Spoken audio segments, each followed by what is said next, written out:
Assalamualaikum warahmatullahi wabarakatuh. Waalaikumsalam. Innal hamdalillah nahmaduhu wa nasta'inuhu wa nastaghfiruh wa na'udzu billahi min sururi anfusina wa min sayyiati a'malina may yahdihillahu fala mudhillalah wa may yudlilhu fala hadiyalah. Asyhadu an la ilaha illallah wahdahu la syarikalah wa asyhadu anna Muhammadan abduhu wa rasuluhu la nabiyya wa la rasula ba'dah. Allahumma salli ala Muhammad wa ala ali Muhammad kama sallaita ala Ibrahim wa ala ali Ibrahim innaka Hamidum Majid. Wa barik ala Muhammad wa ala ali Muhammad kama barakta ala Ibrahim wa ala ali Ibrahim innaka Hamidum Majid. Qala Allah ta'ala fi kitabil karim, ya ayyuhalladzina amanu taqullaha haqqa tuqatih wa la tamutunna illa wa antum muslimun. Wa qala Rasulullah sallallahu alaihi wasallam, ittaqillaha haitsu ma kunta wa atbi'is sayyi'atal hasanata tamhuha wa khaliqin nasa bi khuluqin hasanin. Amma ba'.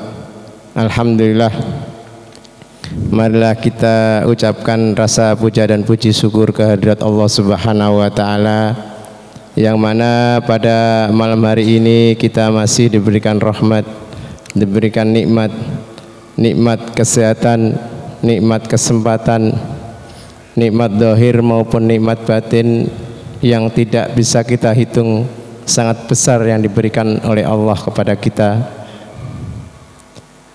Nikmat kesempatan kita bisa beribadah sholat maghrib secara berjamaah, dan insya Allah dilanjutkan dengan kajian keluarga sakinah yang akan disampaikan oleh Ustadz Abdul Fattah LC. Bapak dan ibu-ibu, sebelumnya kami dari Lembaga Kajian Islam berterima kasih jazakumullah khairan jaza atas donaturnya, atas infaknya yang diberikan kepada kami yang berupa makanan ataupun minuman. Semoga Allah membalas yang lebih baik, dan semoga Allah menjadikan keluarga bapak dan ibu menjadi keluarga yang sakinah mawaddah warahmah. Bapak dan ibu-ibu, seperti biasa kajian malam hari ini tentang keluarga sakinah yang meneruskan materi yang kemarin yang sudah disampaikan Ustadz Abdul Fattah, yaitu pilar pendidikan anak dalam rumah tangga. Langsung saja saya berikan waktu dan tempat kepada Ustadz Abdul Fattah. Tafadhol Ustadz.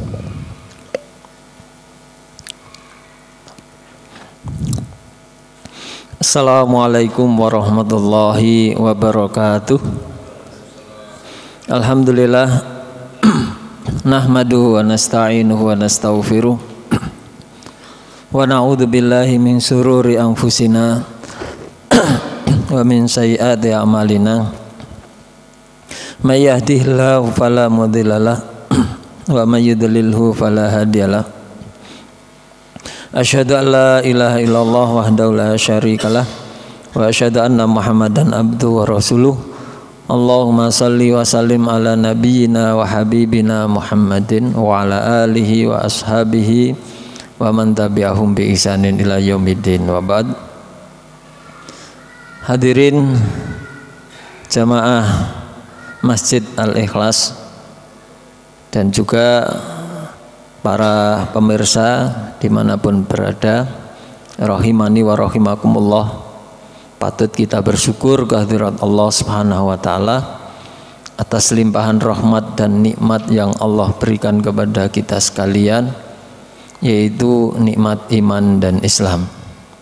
Dengan nikmat iman dan Islam ini semoga mengantarkan kepada kita semuanya menjadi keluarga yang sakinah mawaddah warahmah, diridhoi oleh Allah Subhanahu wa taala, bahagia di dunia dan juga bahagia di akhirat.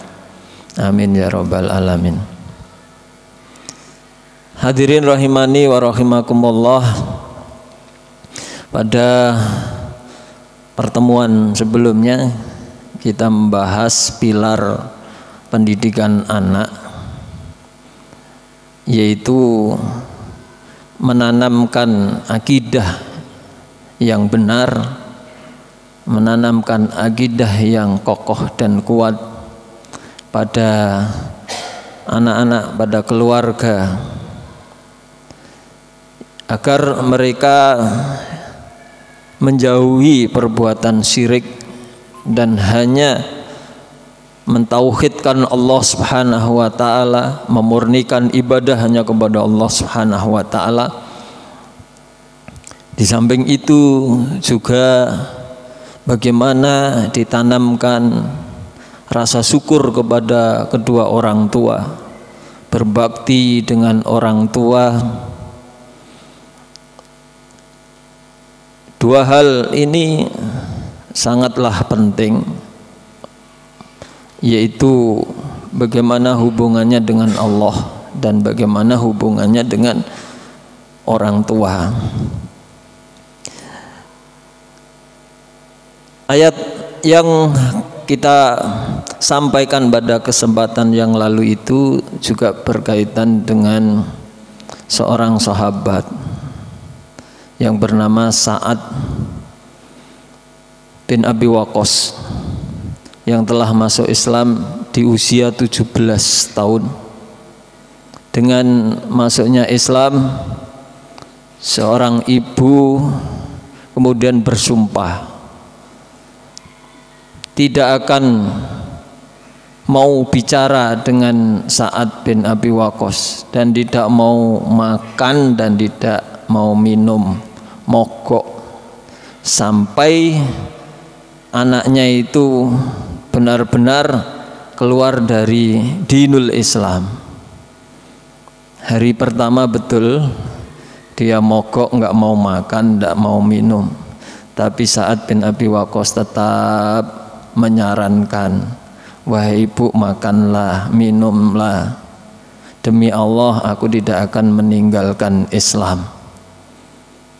Hari kedua juga masih belum mau makan dan belum mau minum dan tidak mau bicara sama Sa'ad bin Abi Waqqas. Itu pun juga Sa'ad bin Abi Waqqas tetap menghormati orang tua, menghargai orang tua, memohon untuk berkenan supaya mau makan dan mau minum. Demi Allah aku tidak akan meninggalkan dinul Islam. Maka pada hari ketiga pun akhirnya Sa'ad bin Abi Waqqas pun mengatakan saat ibunya dalam keadaan mogok, tidak makan dan minum, Sa'ad bin Abi Waqqas berbicara, wahai ibu, andaikan ibu punya 70 nyawa dan satu persatu nyawa itu hilang, hidup lagi satu persatu, demi Allah saya tidak akan meninggalkan dinul Islam. Melihat kegigihannya saat anaknya dengan Islam, akhirnya ibunya pun juga luluh, ya, berhenti dari sumpahnya, mogok dan makannya. Ini juga menjadi apa? Menjadi sebuah kaidah bahwa kalau orang tua atau siapapun yang menyuruh kita untuk berbuat syirik, menyekutukan Allah Subhanahu wa taala, sekalipun itu orang tua kita sendiri, maka dilarang untuk mentaati orang tua.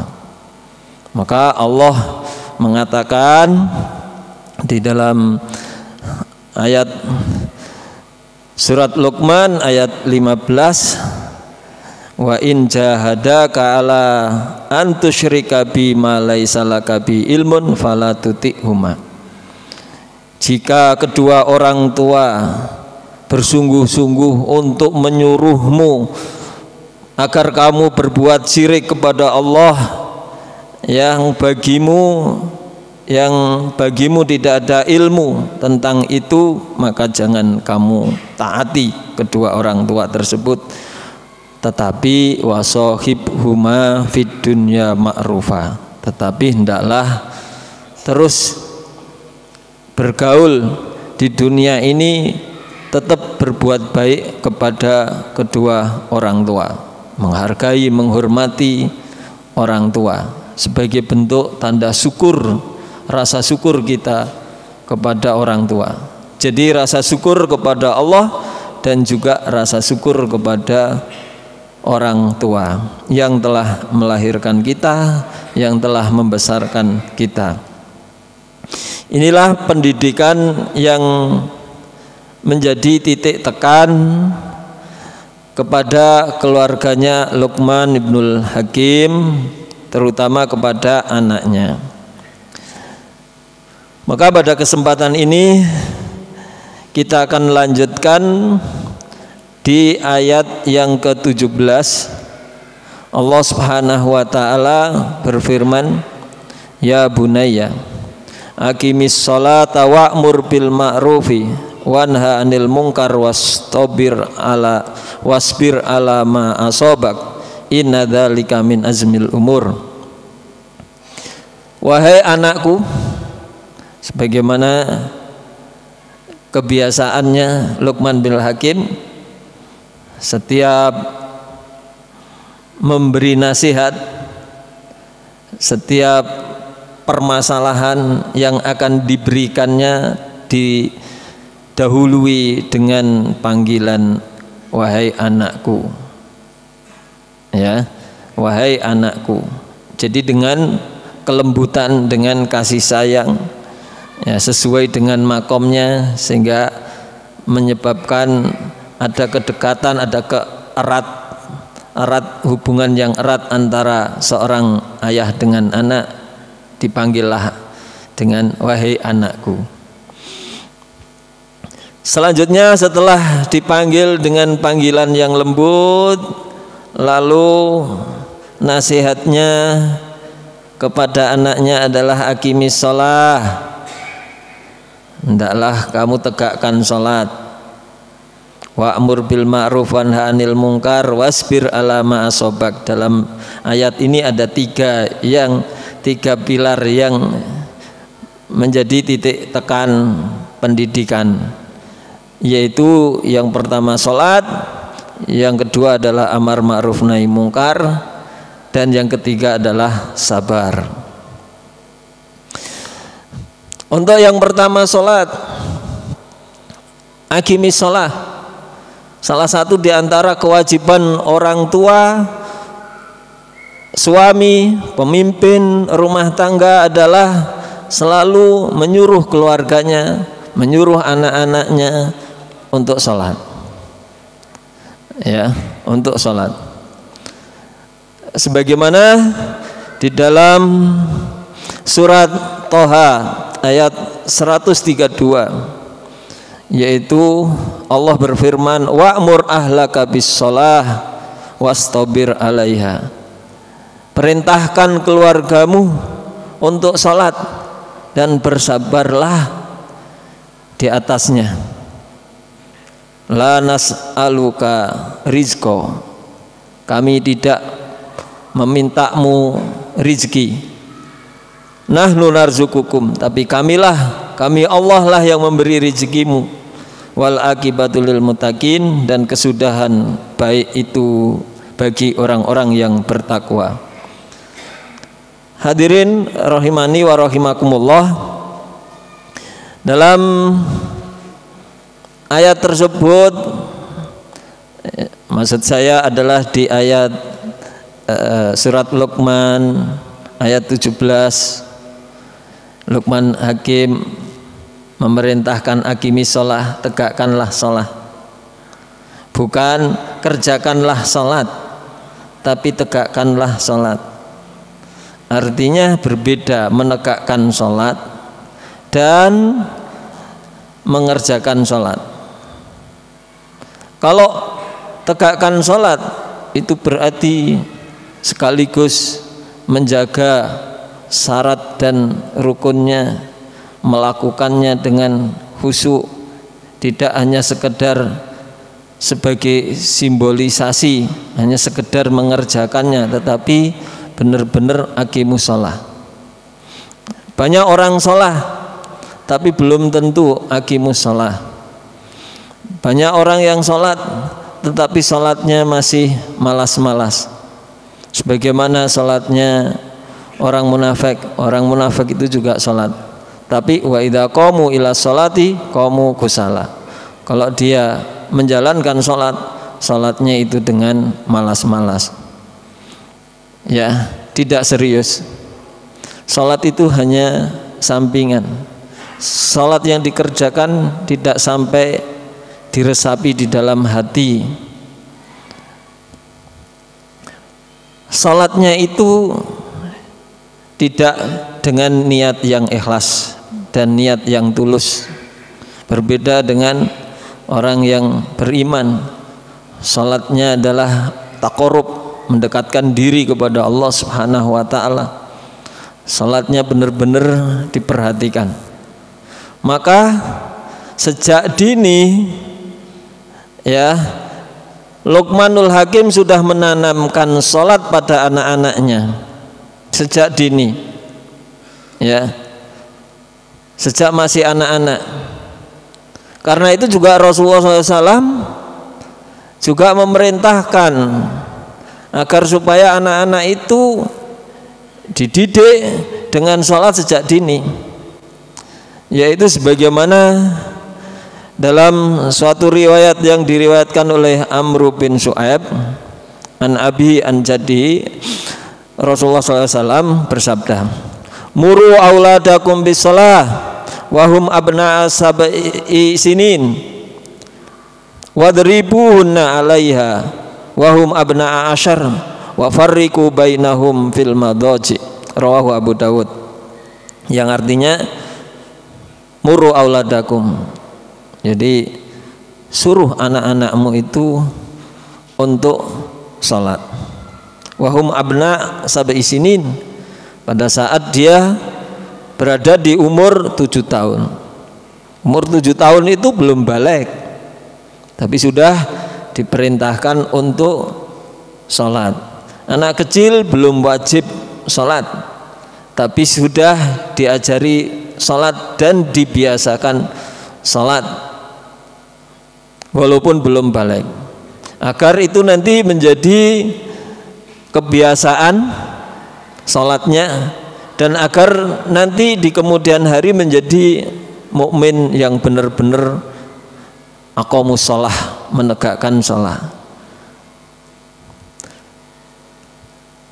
Sehingga nanti di dalam mengarungi kehidupan itu, sholat itu menjadi tonggak utamanya untuk menepa dirinya menjadi muslim yang kuat, keluarga yang kuat, yang tangguh, yang mempertahankan keimanan. Sholat itu menjadi tiang agamanya, menjadi sesuatu yang menjadi titik tekan dalam hidup berumah tangga, ya. Jadi muru auladakum bisolah pada saat umur 7 tahun. Wadribuhum 'alaiha, maka pukullah saat sudah umur 10 tahun. Tapi mukulnya jangan dipukul dengan pukulan yang tidak mendidik atau pukulan yang menyebabkan luka. Ya dipukul, tetapi mukulnya itu harus dipertimbangkan, jangan sampai melukai atau membuat anak itu cedera. Mukul itu hanya sekedar menakut-nakuti untuk supaya dia menjalankan sholat dengan baik. Tetapi seperti yang kami katakan kemarin, bahwa ya menyuruh, memukul itu juga diimbangi dengan penanaman akidah, penanaman keimanan, penanaman muraqabatullah, agar supaya anak ini ya awalnya memang dipaksa, tapi nanti kemudian menuju kepada kesadaran dan keikhlasan. Ya. Awalnya diperintah, kemudian begitu umur 10 dipukul. Ya. Dipukul. Ini menunjukkan betapa pentingnya urusan sholat. Padahal belum balik. Karena kita akan menyiapkan satu generasi yang hebat, generasi yang luar biasa yang nanti akan menegakkan sholat. Sehingga di dalam doanya Nabiullah Ibrahim juga demikian. Rabbi ja'alli muqimas shalah wa min dzurriyyati. Ya Allah, jadikanlah kami orang yang menegakkan sholat dan juga anak keturunanku, keluargamu. Itu yang menjadi doanya Nabiullah Ibrahim, selalu begitu. Jadi orang tua juga kalau mau mengikuti uswah, karena Nabiullah Ibrahim adalah uswah kita, maka sebagai orang tua hendaknya begitu. Sama doanya juga selalu berdoa, ya Allah, jadikanlah kami orang yang selalu muqimas shalah, menegakkan shalah, dan juga keturunannya juga menegakkan shalah. Ya, itu. Ya. Kemudian wa fariqu bainahum fil madhaji. Jadi kalau sudah umur 10 tahun ya dah, itu dipisahkan tempat tidurnya. Maka paling tidak bapak-bapak ya atau mas-mas kalau mau buat rumah, paling tidak kalau mau buat rumah itu 3 kamar. 1 kamar buat bapak ibu. Jadi jangan buat rumah kamar bapak ada sendiri, kamar ibunya ada sendiri, jangan. Jadi 1 aja, bapak dan ibu jadi 1. Ya toh. Harus begitu biar tetap raket, lengket, romantis.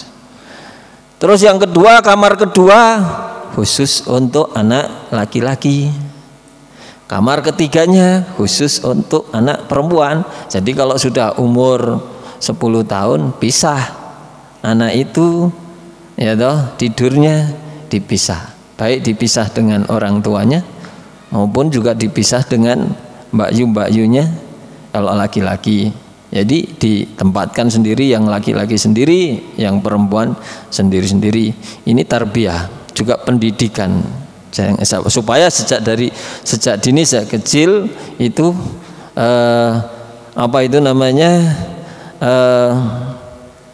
diajarkan ya, supaya nggak tidur bareng ya, laki-laki dengan perempuan yang udah gede, udah besar ya.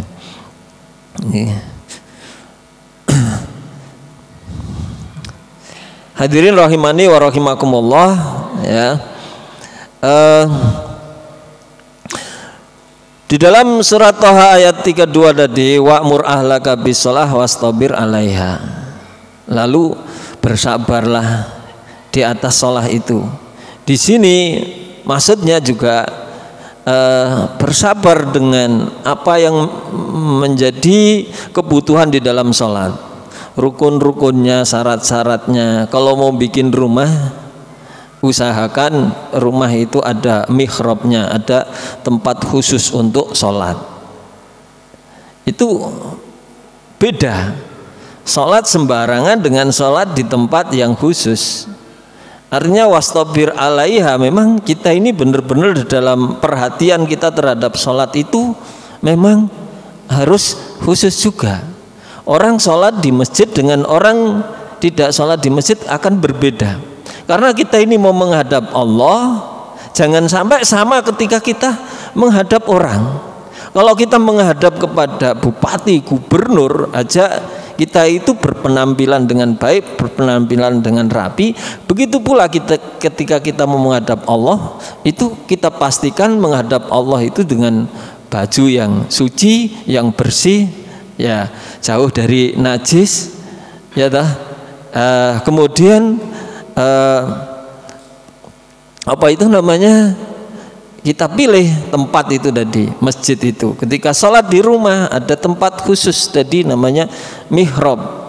ketika kita sholat sunnah atau ketika istri kita. Jadi itu pakaian aja kita perhatikan. Kemudian kita sholat aja pakai minyak wangi. Kemudian kita sholat aja juga harus gosok gigi dulu atau siwak. Ya. Ini tadi namanya aqamus shalah, menegakkan sholat itu begitu. Aqamus shalah. Jadi dalam suatu riwayat itu, lala an asuqa ala ummati la amartuhum bisiwak inda kulli sholatin atau inda kulli wudu'in. Jadi kalau tidak memberatkan umatku, maka umatku itu sudah akan aku perintahkan untuk selalu siwak pada setiap sholat.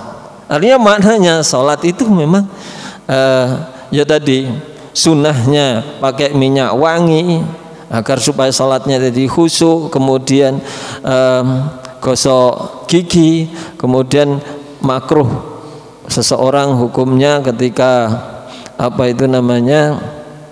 habis wudhu kemudian makanan yang berbau, ya, makan bau berarti makanan habis wudhu masih makan bawang, ya, basol, atau makan mie ayam terus pergi ke masjid, nah kemudian sholat, terus kemudian samping kanannya ini bisa terganggu oleh bau mulut kita. Maka bersihkan dulu kalau mau sholat, pastikan ke masjid itu tidak mengganggu kekhusyuan kanan kiri kita, karena kita ini mau sedang menghadap Allah, betul-betul harus diperhatikan.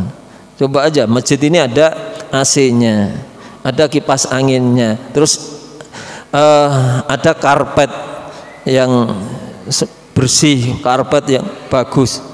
Ini semuanya adalah upaya usaha untuk agar ketika kita menghadap Allah, sholat itu bisa menjalankannya dengan aman, nyaman, dan khusyuk. Coba kalau pas sholat takbir kemudian gerah, panas, sumuk, ya, kita kekhusyuan terganggu. Tapi kalau adem, nyaman, khusyuk, sholat itu khusyuk. Coba kalau ketika sholat, ya, tidak dijaga kebersihan, gatel. Coba kita sholat kukur-kukur, gini. Nah, ini ndak aqamus shalah. Jadi wastobir alaiha, sabar dengan sholat itu ya juga menjaga hal-hal yang terkait dengan sholat. Sholat itu betul-betul diperhatikan, ya, diperhatikan. Biar supaya sholat itu khusyuk, biar supaya sholat itu menjaga adab-adabnya, biar supaya sholat itu juga menjaga sunnah-sunnahnya itu apa, yang kesemuanya itu agar sholat ini betul-betul punya nilai lebih, punya pahala, ya, di sisi Allah Subhanahu wa taala. Karena sholat itu menjadi satu ukuran baik dan tidaknya amalan-amalan yang lain, sebagaimana dalam sebuah riwayat dari Abu Hurairah radhiyallahu anhu qol sami'tu Rasulullah sallallahu alaihi wasallam yaqul inna awwala ma yuhasabu bihi al-abdu yaumal qiyamati min amalihi as-shalah fa in salahat faqad aflaha wa anjaha wa in fasadat faqad khaba wa khasira. Ya, sesungguhnya yang pertama kali akan dihisab, ya, seorang hamba pada hari kiamat dari amal perbuatannya adalah salatnya. Fa in salahat, kalau amalan salatnya itu baik, maka faqad aflaha wa anjaha, maka dia akan beruntung dan sukses. Sebaliknya fa in fasadat, salatnya aja kurang diperhatikan, banyak, ya, salatnya itu rusak, ya, rukun-rukunnya, syarat-syaratnya, kebersihannya, kesuciannya, sholatnya itu kurang diperhatikan, rusak ya, rusak. Ya. Wudu juga nggak sempurna, rukuk nggak sempurna, sujud nggak sempurna. Gimana wudu yang nggak sempurna? Ketika wudu itu masih kering tungkaknya. Wailun lil aqabi minan nar. Ada seorang sahabat yang wudu itu tumitnya masih belum basah. Maka kemudian ditegur, wailun lil aqabi minan nar. Celaka yang tumitnya ini belum dibasuh secara sempurna. Maka kalau wudu juga yang sempurna. Kalau misalkan membasuh tangan, usahakan sampai lebih dari sikutnya, melebihkan supaya lebih sempurna. Ya, membasuhnya juga sempurna. Tangan, dalam basuh tangan juga yang sempurna. Jangan tergesa-gesa, sempurna. Asbihul wudu, ya, sempurnakanlah wudumu. Wailun lil aqabi minan nar. Celaka orang yang wudunya nggak sempurna. Anak-anak harus diajari. Anak-anak kecil itu nek wudu itu mbek belayu soalnya, mbek pencilaan, ya toh. Nah ini tugas orang tua, mendidik, mengarahkan guru-gurunya, ustadzah yang di TPA, ajarilah anak-anak itu cara wudu yang baik, cara wudu yang benar. Ya. Wa in fasadat faqad khaba wa khasira. Maka kalau nanti dihisab di yaumul qiyamah ternyata nilai salatnya 0, nilai salatnya entuk 1, entuk 2. Wah, ini alamat khasira ya, khaba, rugi dan merugi. Maka fa in taqasa min faridatihi syai'un qala rabb azza wa jalla ungduru hal ibadi min tatawuin wa yakmalu biha ma in taqasa minal faridah tsumma yakunu sairu amali ala dalika. Ya. Kalau ada kekurangan dari salat wajibnya, ada yang kurang sempurna, rukuknya, sujudnya kurang, khusyuknya kurang dan lain sebagainya, maka Allah Subhanahu wa taala berfirman kepada malaikat, hei malaikat ungduru, ya, coba lihat apakah hambaku ada yang ada tatawuknya, ada salat sunnahnya atau tidak. Nah salat sunnahnya itu fayak malu, maka dengan salat sunnahnya itu dia menjadi sempurna, ya, dari kekurangan salat wajibnya tersebut. Tsumma yakunu sairu amalihi ala dzalika. Begitu pula dengan yang lainnya. Jadi tidak hanya sholat wajib saja. Jadi orang mukmin, ya, yang tidak dihinggapi penyakit munafik nifak, dia tidak mencukupkan diri dengan hanya sholat wajib, tapi dia akan sempurnakan dengan sholat sunnah, dengan sholat sunnah. Nah, baik sholat sunnah ba'diyah maupun sholat sunnah qobliyah, ya. Jadi Rasulullah Shallallahu Alaihi Wasallam benar-benar menjadikan sholat itu adalah suatu amalan yang betul-betul menjadi suatu amalan yang sangat diperhatikan sekali. Bahkan sholat itu dijadikan apa? Sholat itu dijadikan cara untuk menyelesaikan segala persoalan apa saja dalam kehidupan sehari-hari, ya.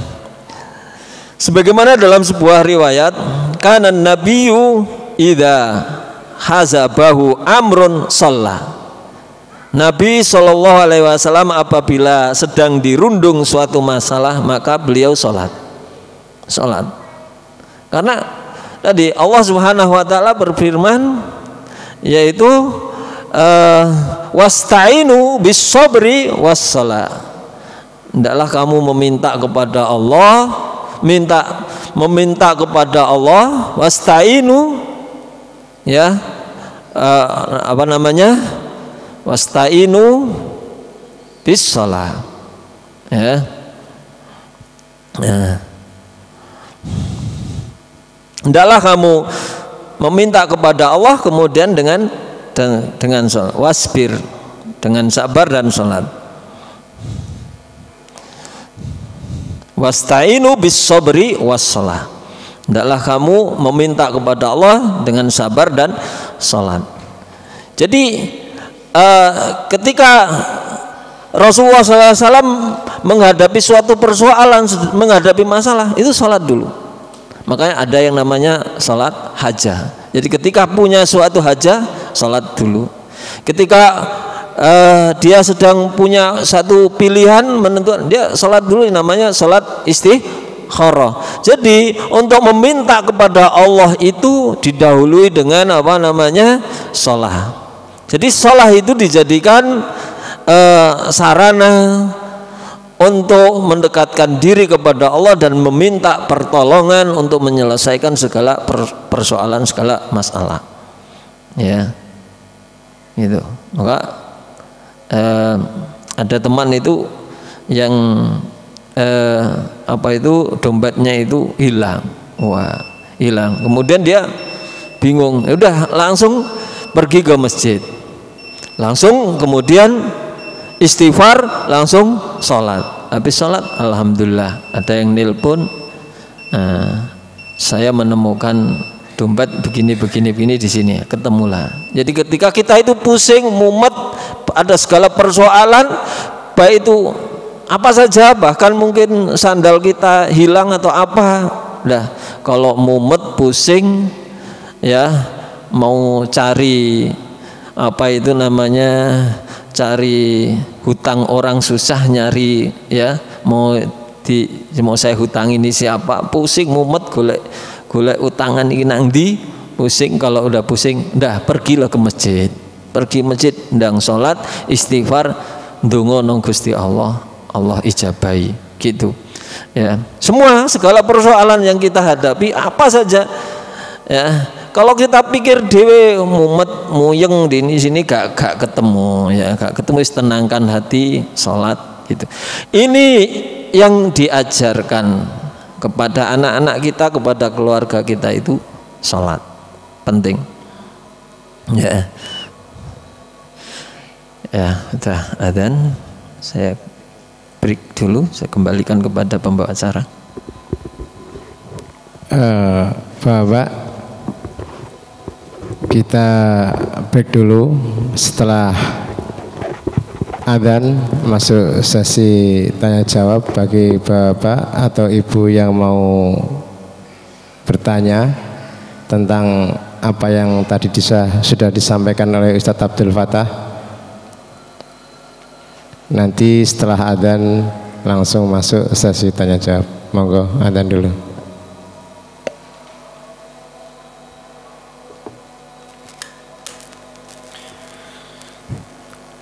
Allahu Akbar, Allahu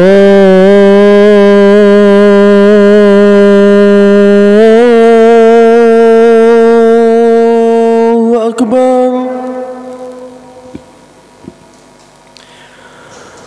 Allahu Akbar,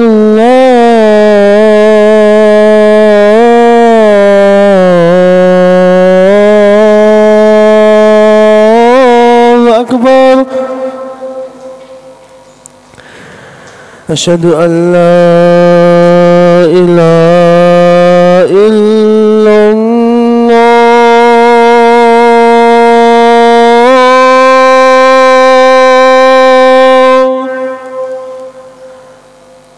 Asyhadu an la ilaha illallah.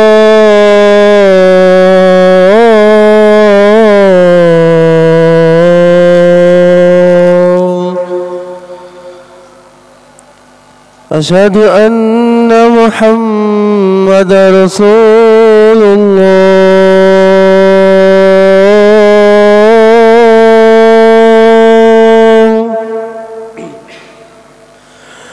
أشهد أن محمد رسول الله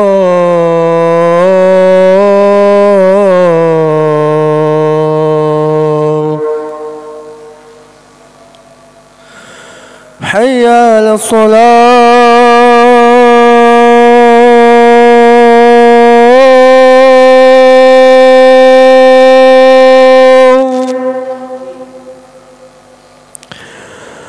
حي على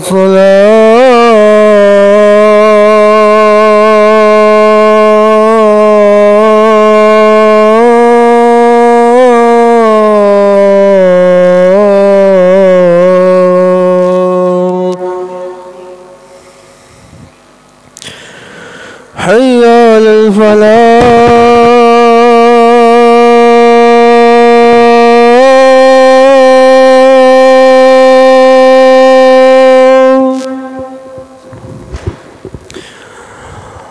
حي على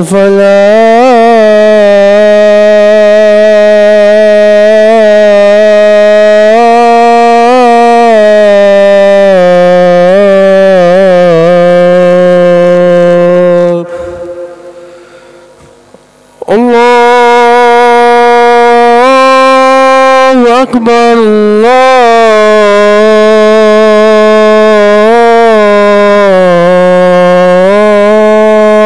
الله أكبر لا إله إلا الله.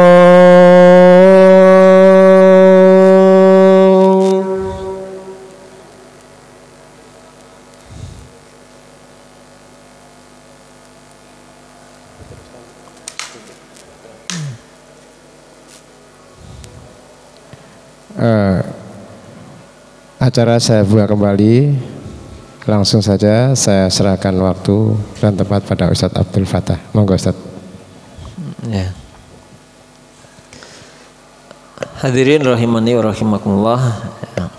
Alhamdulillah ya. Jadi Umar itu bahagia dengan sholat. Begitu pula Nabi itu bahagia dengan sholat, karena sholat itu sudah menjadikan kebahagiaan. Ya, jadi memang anak-anak itu proses ya. Memang awalnya kita akan perintah, kemudian kita pukul ya. Pukul itu terkesan memang memaksa, tetapi itu proses suatu pendidikan yang nanti sampai kepada tingkat bahwa sholat itu menjadi suatu hiburan, menjadi sebuah kesenangan. Jadi Umar bin Khattab mengatakan laula an salasin lama ahbabtul baqo. Kalau bukan karena 3 hal saya mati itu lebih baik daripada saya hidup. Apa yang menjadi saya selera dengan hidup, salah satunya adalah laula an mukabadatil lail, kalau bukan karena ibadah di malam hari, yaitu sholat. Jadi sholat itu dijadikan sesuatu bagi Umar itu adalah hiburan kehidupan, menjadikan selera karena ada sholat. Begitu pula Nabi juga mengatakan suilat qurrata ain fis sholah. Jadi dijadikannya penghibur hati itu bagi diriku adalah sholat. Jadi sholat itu adalah qurrata ain ya, penghibur hati ya, itu sholat. Jadi sholat itu merupakan suatu hal yang kebahagiaan, bukan suatu kesengsaraan atau bukan suatu beban, tapi menjadi sebuah kecintaan, kesenangan. Karena dengan sholat itu bisa bertemu dengan Robnya, ya, bertemu dengan kekasihnya yaitu Allah Subhanahu Wa Taala. Jadi ibadah yang kemudian dibangun dengan rasa cinta, rasa rindu dengan Allah Subhanahu Wa Taala itulah ibadah yang tingkatannya tertinggi ya. Nah, diharapkan dengan pendidikan sholat itu bisa melahirkan orang-orang yang muqimus sholah, orang yang menegakkan sholah, yang kemudian sholah itu menjadi suatu penghibur hati, kesenangan hati. Demikian yang bisa kami sampaikan, semoga bermanfaat. Ya, langsung saja masuk sesi tanya jawab. Monggo bagi Bapak dan Ibu yang sudah disampaikan oleh Ustadz tadi, apa yang belum paham monggo ditanyakan. Karena tentang pendidikan anak ini sangat penting dalam rumah tangga. Sebagai pondasi awal anak-anak kita ajarkan anak-anak kita sholat, karena sholat itu adalah segalanya. Baik dan buruknya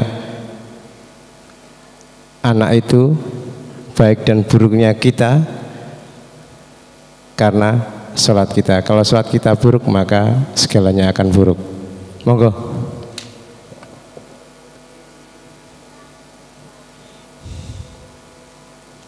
Nggak ada. Nggak ada ya. Oh, Pak Budi, monggo Pak Budi.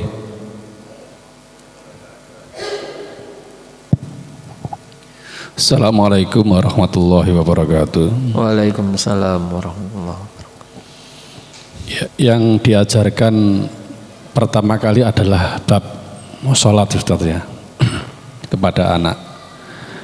Tapi sering kali orang tua itu mengajarkan anak itu tentang puasanya. Kadang-kadang jarang memperhatikan bab masalah sholatnya, diajar ayo sholat gini-gini di rumah, jarang. Tapi bab puasa itu sering, Ustaz.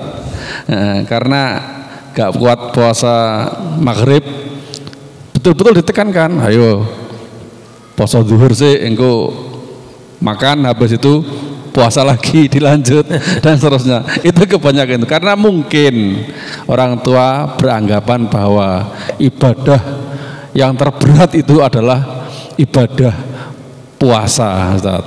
Sedangkan tadi yang Ustaz terangkan bahwa ibadah sholat itu kan selalu disertai dengan sebuah kesabaran, artinya kan mungkin harus sabar atau bagaimana, Ustaz.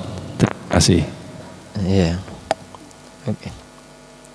Untuk puasa itu ya pendidikan anak-anak terhadap puasa itu hanya momen-momen tertentu, yaitu setahun sekali yang namanya puasa wajib Ramadan. Meskipun itu bagi anak-anak itu enggak wajib, tapi dibiasakan dari sejak kecil. Kalau udah menjadi kebiasaan itu lama-lama menjadi karakter. Kalau sudah menjadi karakter itu susah untuk meninggalkan, itu susah.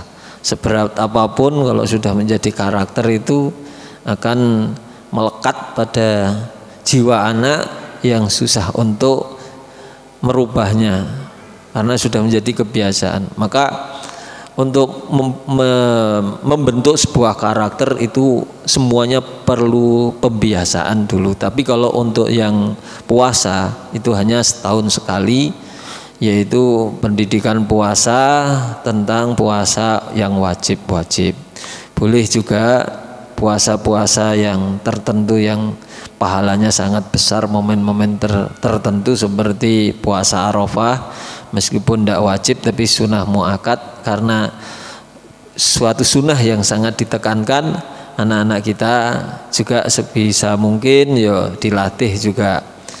Nah itu, tetapi untuk yang sholat itu adalah kegiatan harian, tiap hari, sehari semalam 5 waktu, dan itu wajib. Karena itu biar tidak kaget ketika nanti sudah balik, anak-anak ini sudah menjadi karakter, sudah tidak lagi kita membiasakan, tapi sudah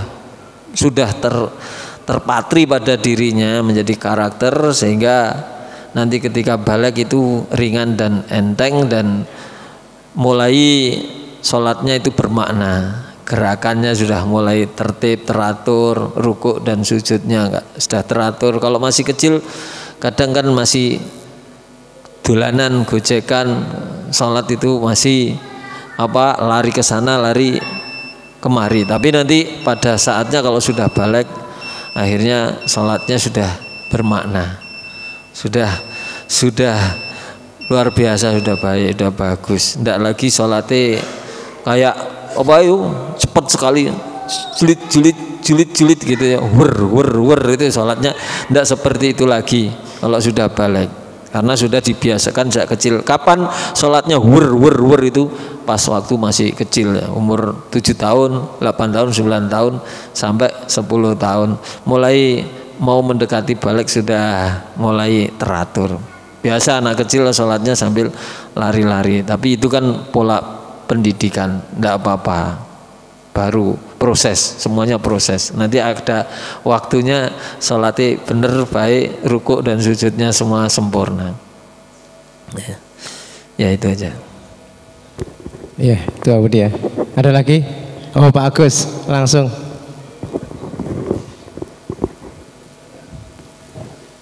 Assalamualaikum warahmatullahi wabarakatuh.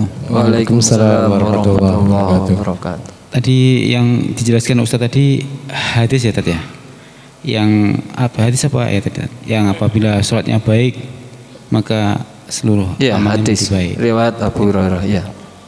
Ya, yang ingin kami tanyakan itu Ustaz, yang dianggap sholat yang baik itu seperti apa Ustaz? Soalnya kan banyak orang yang sholat yang kita anggap itu sholatnya baik, yaitu tumakninah ya khusyuk, tapi muamalah dengan manusia itu masih ada yang kurang baik gitu Ustaz. Apakah nilai-nilai sholat itu yang dianggap baik itu tidak cuma khusyuk ataupun tumakninah, tapi nilai-nilai sholat itu dicerminkan dalam kehidupan sehari-harinya atau gimana Ustaz? Mohon penjelasannya Ustaz. Ya. Jadi sholat yang baik itu akan berdampak kepada amalan di luar sholat itu juga ikut menjadi baik. Jadi maka salah satu di antara tanda kualitas sholat seseorang itu ciri-cirinya adalah inna sholata tanha anil fahsyai wal mungkar. Sesungguhnya sholat itu dapat mencegah dari perbuatan keji dan mungkar. Jadi sholat tidak hanya di dalam masjid, tapi setelah itu dia praktekkan di luar masjid. Dalam arti tingkah lakunya ya seperti kekhusyuannya dia dalam sholat, tenang, khusyuk. Jika menghadapi persoalan di luar tentang maksiat pun juga tenang, khusyuk. Ya toh? Ya, jadi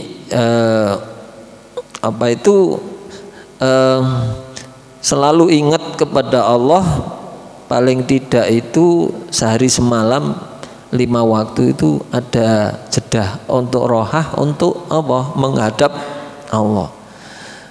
Nanti setelah itu dalam menjalani satu kehidupan, namanya manusia itu ada kekeliruan, ada salah, tapi yang dilakukan itu tidak dosa-dosa besar, dosa-dosa kecil itu selalu ada, sehingga dari sholat ke sholat itu bisa menghapus dosa-dosa kecilnya, sehingga dia selalu bersih dengan sholat itu.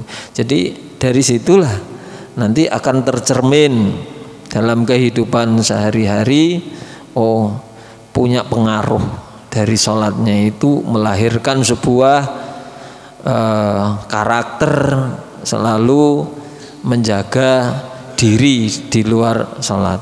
Inna sholata tanha anil fahsai wal mungkar.